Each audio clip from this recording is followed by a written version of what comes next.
Hello and welcome back. Today is Tuesday, January 14th, 2025, and we are reading Chapter 13 of Abhorsen by Garth Nix today. And this chapter is called Details from the Disreputable Dog, so I'm excited to hear what she has to say. But anyways, it's snowing a lot outside. I want to pan the camera and shoot it out the window, but I don't want you to see my mess over here, so I'm not going to do that. But the snowflakes are big and chunky and white, and it is really white outside, so I didn't know it was supposed to snow today, but sometime before it gets dark, I'm going to go outside and play in it a little bit, because I can. It is fun. So, anyways, without further ado, let's get to reading. Chapter 13. Details from the Disreputable Dog. As she ducked, Lirael suddenly sensed a gorcrow's cold presence directly above her. An instant later, its dive was arrested, and it smacked into the ground, transfixed by Sam's arrow, the charter magic he'd set in the sharp point sparking as it ate into the splinter of dead spirit that was trying to crawl away. Lirael found herself instinctively with a bell in hand, looking up for more gorcrows. There was another diving down, but an arrow lofted up and met it too. This missile punched straight through the ball of feathers and dried bone and kept on going. But the gorcrow didn't, and another fragment of dead spirit writhed on the ground near the first, suffering in the sunshine. Lirael looked at the bell in her hand, and the spirit fragments, pools of inky darkness that were already creeping together, seeking to join for greater strength. The bell was Kibith, which was appropriate, so she rang it in a quick S shape, producing a clear and joyful tune that made her left foot break out into a little jig. It had a more inimical effect upon the remnant spirit fragments of the gorcrows. The two blots reared up like salted leeches and almost somersaulted as they sought to evade the sound. But there was nowhere for them to go, nowhere they could escape Kibith's peremptory call, except the one place the spirit never wished to see again. But it had no choice. Shrieking inside, the spirit obeyed the bell, and the two blots vanished into death. Lirael cast her eye around the sky again, and smiled in satisfaction as 3 more distant black dots fell earthwards. Gorcrows destroyed when the first 2 banished fragments sucked the rest of the shared spirit back into death.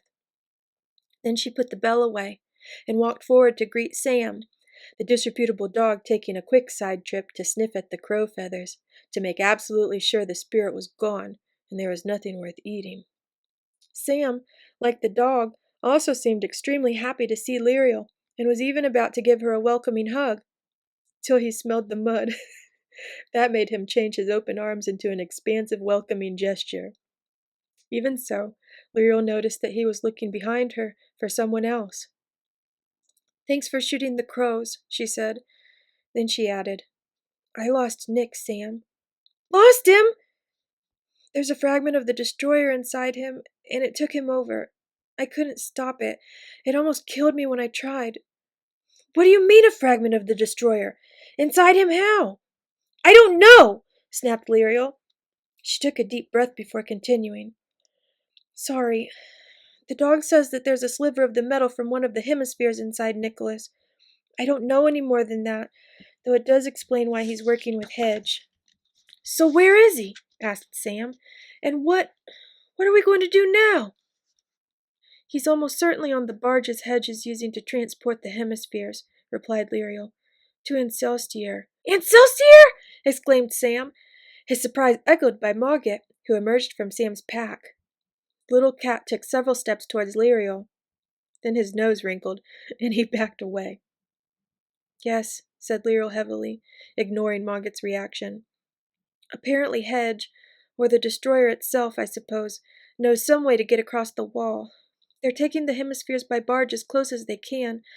Then they'll cross the wall and go to a place called Vorwin Mill, where Nick will use 1,000 lightning rods to funnel the entire power of a storm into the hemispheres. This will somehow help them come together, and then, I imagine, whatever it is will be whole again and unbound. Charter knows what will happen then." "Total destruction," said the dog bleakly. "The end of all life." Silence greeted her words. The dog looked up to see Sam and Lirael staring at her. Only Margaret was unmoved, choosing that moment to clean his paws. "I suppose it's time to tell you exactly what we face," said the dog. "But we should find somewhere defensible first. All the dead that Hedge used to dig the pit are still about, and those strong enough to face the day will be hungry for life." "There's an island at the mouth of the stream," said Sam slowly. "It's not much, but it would be better than nothing." "Lead on," said Lirael wearily. She wanted to collapse on the spot and block her ears from whatever the dog was going to tell them. But this wouldn't help. They had to know. The island was a tumbled patch of rocks and stunted trees. It had once been a low hillock on the edge of the lake, with the stream on one side, but centuries ago the lake had risen, or the stream bed split. Now the island stood in the broad mouth of the stream, surrounded by swift water to the north, south, and east, and the deep waters of the lake to the west. They waded across, Margaret clinging to Sam's shoulder, and the dog swimming in the middle. Unlike most dogs, Lirael noticed, her friend actually stuck her whole head under water, ears and all. And whatever power fast-moving water had over the dead and some free magic creatures clearly didn't apply to the disreputable dog. "How come you like to swim but hate baths?" asked Lirael curiously, as they reached dry ground and found a sandy patch between the rocks to set up a makeshift camp. "Swimming is swimming, and the smells stay the same," said the dog. "Baths involve soap." "Soap! I would love some soap!" exclaimed Lirael. Some of the mud and reed pollen had come off in the stream, but not enough. She felt so filthy that she couldn't think straight. But she knew from long experience that any delay would only encourage the dog to avoid telling them anything. She sat down on her pack and looked expectantly at the dog. Sam sat down too, and Margaret leapt down and stretched for a moment before settling comfortably into the warm sand. "Tell us," ordered Lirael. "What is this thing bound in the hemispheres?" "I suppose the sun is high enough," said the dog. "We will not be bothered for a few hours yet, though it might perhaps—" "Tell us!" "I am telling you," protested the dog with great dignity. "It's just finding the best words. The destroyer was known by many names, but the most common is one that I will write here. Do not speak it unless you must, for even the name has power, now that the silver hemispheres have been brought out under the sky." The dog flexed her paw, and a single sharp claw popped out. She scratched 7 letters in the sand, using the modern version of the alphabet favored by charter mages for non-magical communication about magical topics. The letters she wrote spelled out a single word: Uranus. "Who, or what, is this thing?" asked Lirael, when she'd silently read the name. She already had a feeling that it would be worse than she expected. There was a great but subtle tension in the way Margaret was crouched, his green eyes fixed on the letters, and the dog wouldn't meet her eyes. The dog didn't answer at first, but shuffled her paws and coughed. "Please," said Lirael gently, "we have to know." "It is the 9th bright shiner, the most powerful free magic being of them all, the one who fought the 7 in the beginning, when the charter was made," said the dog. "It is the destroyer of worlds, whose nature is to oppose creation with annihilation. Long ago, beyond counting in years, it was defeated, broken in 2, each half bound with a silver hemisphere, and those hemispheres secured with 7 bonds and buried deep beneath the earth, never to be released, or so it was thought." Lirael nervously tugged at her hair, wishing she could disappear behind it forever. She felt a nervous desire to laugh, or scream, or fall to the ground weeping. She looked at Sam, who was biting his lip, unconscious of the fact that he had really bitten it, and blood was trickling down his chin. The dog did not say anything more, and Margaret just kept staring at the letters. Uranus. "How can we defeat something like that?" burst out Lirael. "I'm not even a proper Abhorsen yet." Sam shook his head as she spoke, but whether it was in negation or agreement, Lirael couldn't tell. He kept on shaking it, and she realized it was simply that he couldn't fully grasp what the dog had told them. "It is still bound," said the dog gently, giving Lirael an encouraging lick to her hand. "While the hemispheres are separate, the destroyer can only use a small portion of its power, and none of its most destructive attributes. Why didn't you tell me this before? Because you were not strong enough in yourself, explained the dog. You did not know who you are. Now you do, and you are ready to know fully what we face. Besides, I was not sure myself until I saw the lightning storm. I knew, said Mogget. He stood up and stretched out to a surprising length before sitting back and inspecting his right paw. Ages ago. The dog wrinkled her nose in obvious disbelief and kept talking. The most disturbing aspect of this is that Hedge is taking the hemispheres to Ancelstier. Once they are across the wall, I do not know what is possible. Perhaps these massed lightning rods of Nix will enable the destroyer to join the hemispheres and become whole. If it does, then every one and everything is doomed, on both sides of the wall. It was always the most powerful and cunning of the 9, mused Mogget. It must have worked out that the only place it could come back together was somewhere it had never existed. And then somehow it must have learned that we infringed upon a world beyond our own, for the destroyer was bound long before the wall was made. Clever, clever. You sound like you admire it, said Sam, somewhat bitterly, which is not the right attitude for a servant of the Abhorsens, Mogget. Oh, I do admire the destroyer, replied Mogget dreamily, his pink tongue licking the corners of his white-toothed mouth, but only from a distance. It would have no qualms about annihilating me, you know, since I refused to ally with it against the 7 when it gathered its hosts all those long-lost dreams ago. The only sensible thing you ever did, growled the dog, though not as sensible as you could have been. Neither for nor against, said Mogget. I would have lost myself either way. Not that it helped me any in the end, choosing the middle road, for I've lost most of myself anyway. Well, lack-a-day. Life goes on. There are fish in the river, and the destroyer heads for Ancelstier and freedom. I'm curious to hear your next plan, Mistress Abhorsen in waiting. I'm not sure I have one, replied Lirael. Her brain was saturated with danger. She couldn't even begin to comprehend the threat the destroyer posed. That left room for tiredness, hunger, and a fierce loathing for her muddy, stinking body to become uppermost in her thoughts. I think I have to get clean and eat something. Only I do have one question first. Or 2 questions, I guess. First of all, if the destroyer does join itself back together in Ancelstier, can it do anything? I mean, both charter and free magic don't work on the other side of the wall, do they? Magic fades, answered Sam.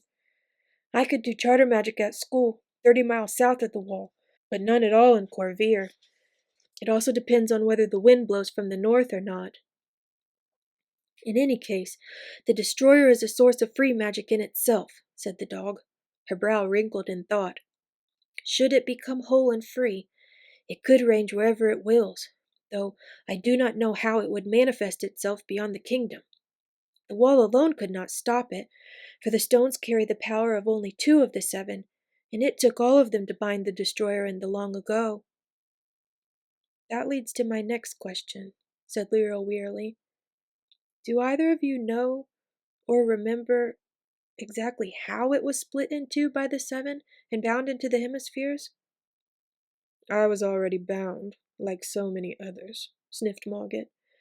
Besides, I am not really who I was even 1 millennium ago, let alone what I was in the beginning. In a way, I was present, said the dog, after a long pause. But I, too, am only a shadow of what I once was, and my clear memories all stem from a later time. I do not know the answer to your question. Lirael thought of a particular passage in the Book of Remembrance and Forgetting, and sighed. She had heard the term, the beginning, before, but only now could place it as coming from that book. I think I know how to find out, though I don't know whether I'll be able to do it. But first of all, I have to wash before this mud eats through my clothes. And think of a plan? Sam asked hopefully. I guess we'll have to try to stop the hemispheres crossing the wall, won't we? Yes, said Lirael. Keep watch, will you? She walked carefully down to the stream proper, thankful that it was another unseasonably hot day. She had considered stripping off for a complete wash, but decided against it. Whatever the scales of her armor coat were called or made of, they weren't metal, so there was no danger of rust, and she didn't like the idea of being surprised by the dead while semi-naked. Besides, it was hot, the rain had long gone, and she would dry off quickly. She put her sword on the bank, close at hand, and the bell bandolier next to it. Both would need serious cleaning too, and the bandolier re-waxing. Her surcoat almost had to be scraped off, there was so much mud in and under it. She rolled it up and carried it into a convenient pool out of the main current. A sound made her look around, but it was only the disreputable dog, carefully sliding down the bank with something bright and yellow in her mouth. She spat it out as she reached Lirael, followed by a mixture of dog spit and bubbles. Yuck, said the dog. Soap! See how much I love you? Lirael smiled and caught the soap, let the stream take the coating of dog saliva off, and started to lather herself and her clothes. Soon she was entirely covered in soapy foam, but wasn't much cleaner, since the mud and the red pollen were very resistant, even to soap and water. Her surcoat looked as if it would be permanently stained until she had the time and energy to do some laundry magic. Washing it without the help of magic gave her something to do while she thought about their next step. The more she considered it, the more it became clear that they couldn't stop Hedge from transporting the hemispheres through the Old Kingdom. Their only real chance was to stop him and the hemispheres at the wall. That meant going into Ancelstier, to enlist whatever help they could get there. If despite their efforts Hedge did get the hemispheres over the wall, then there would still be one last chance, to stop Nix's lightning farm from being used to make the destroyer whole. And if that failed, Lirael didn't want to think about any last resorts beyond that. When she judged herself to be about as clean as possible without entirely new clothes, Lirael waded back out to take care of her equipment. She carefully wiped the bandolier and waxed it with a lump of lovely-smelling beeswax, and went over Nehema with goose grease and a cloth. Then she put surcoat, bell bandolier, and sword baldric back on, over her armor. Sam and the disreputable dog stood on the largest of the rocks, watching both the lake shore and the sky above. There was no sign of Mogget, though he could easily be back in Sam's pack. Lirael climbed up to the rock to join Sam and the dog. She chose a small patch of sunshine between the two, sat down, and ate a cinnamon biscuit to satisfy her immediate pangs of hunger. Sam watched her eat, but it was obvious he couldn't wait for her to finish and start talking. Lirael ignored him at first, till he pulled a gold coin out of his sleeve and tossed it in the air. It spun up and up, but just when Lirael thought it would come down, it hovered, still spinning. Sam watched it for a while, sighed, and clicked his fingers. Instantly, the coin dropped into his waiting hand. He repeated this process several times till Lirael snapped. "What is that?" "Oh, you're finished," said Sam innocently. It's a feather coin. I made it." "What's it for?" "It isn't for anything. It's a toy." "It's for annoying people," said Mogget from Sam's pack. "If you don't put it away, I shall eat it." Sam's hand closed on the coin, and it went back up his sleeve. "I suppose it does annoy people," he said. "That's the fourth one I've made. Mother broke two, and Elamir caught the last one and hammered it flat, so it could only wobble about close to the ground. Anyway, now that you've finished eating—" "What?" asked Lirael. "Oh, nothing," Sam replied brightly. "Only I was hoping we could discuss what we're going to do." "What do you think we should do?"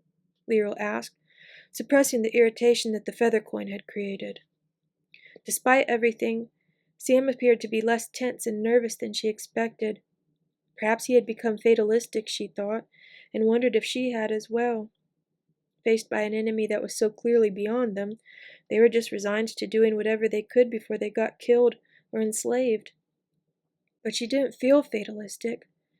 Now that she was clean, Lirael felt curiously hopeful, as if they actually could do something. "It seems to me," Sam said, pausing to chew his lip thoughtfully again, "it seems to me that we should try to get to this Torwin mill." "Forwin mill," interrupted Lirael. "Forwin, then," continued Sam. "We should try to get there first, with whatever help we can muster from the Ancestierans. I mean, they don't like anyone bringing anything in from the Old Kingdom, let alone something magical they don't understand. So, if we can get there first and get help, we could have Nick's lightning farm dismantled or destroyed before Hedge and Nick arrive with the hemispheres. Without the lightning farm, Nick won't be able to feed power into the hemispheres, so it will stay bound." "That's a good plan," said Lirael, "though I think we should work on stopping the hemispheres before they can cross the wall." "There's another problem that makes both plans a bit iffy," Sam said hesitantly. "I think those edge-sailing barges do the journey from Edge to the Redmouth in under 2 days. Faster with a spelled wind. It's not far from there to the wall, maybe half a day, depending on how fast they can drag the hemispheres. It'll take us at least 4 or 5 days to walk there. Even if we manage to find some horses today, we'll be at least a day behind." "Or more," said Lirael. "I can't ride a horse." "Oh," said Sam, "I keep forgetting you're a Clare. Never seen one of them on a horse. I guess we'll have to hope that the Ancestierans won't let them cross.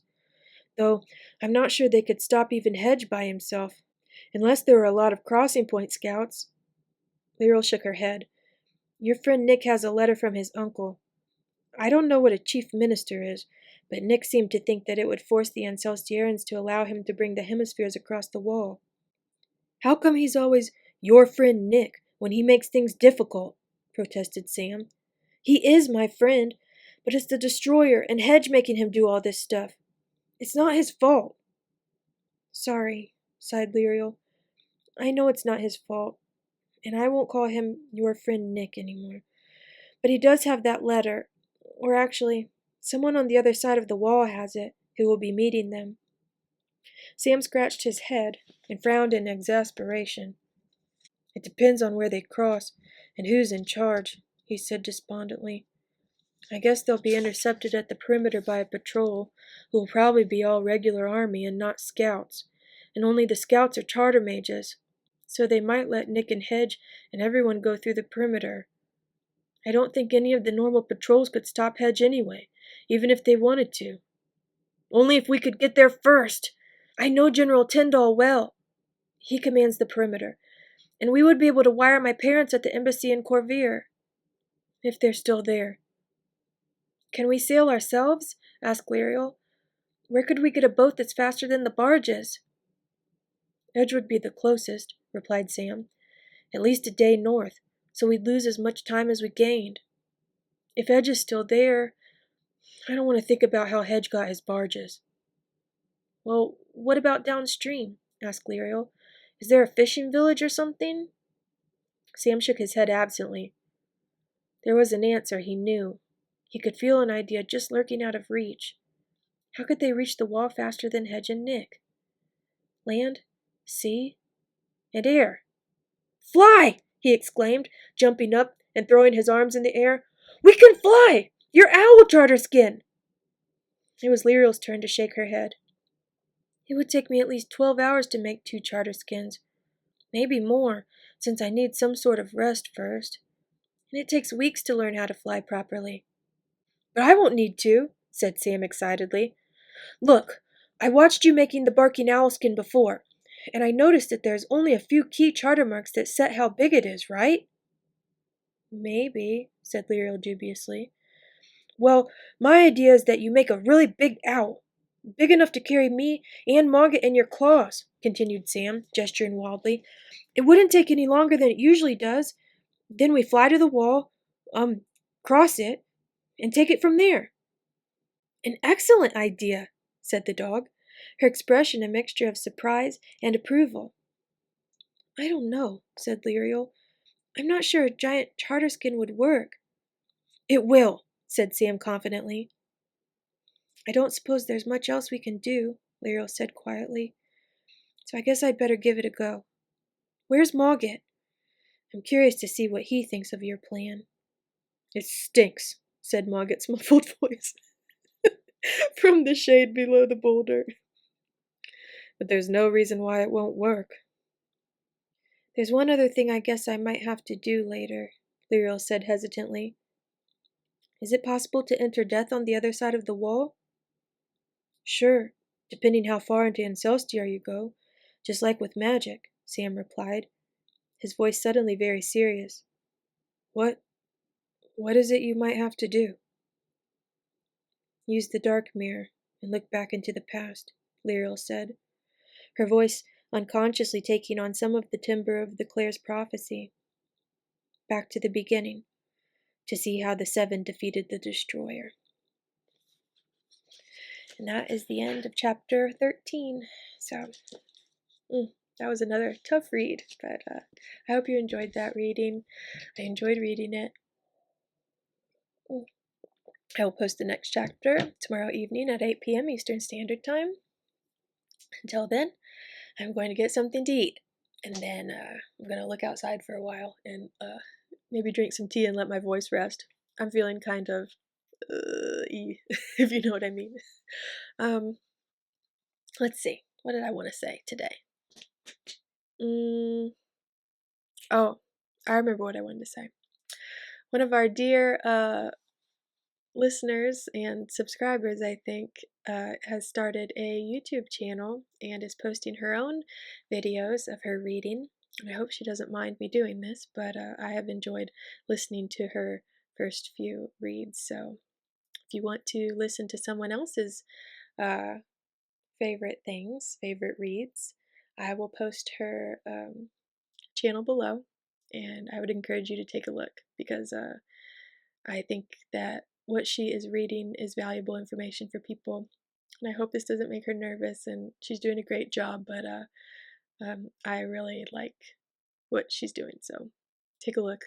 And, anyways, I guess I should think about whether I want to post that or not. I don't want to step on anyone's toes, but anyways, I will see you tomorrow evening at 8 p.m. Eastern Standard Time. Until then, stay warm or stay cool, eat something good, have fun, do whatever you want.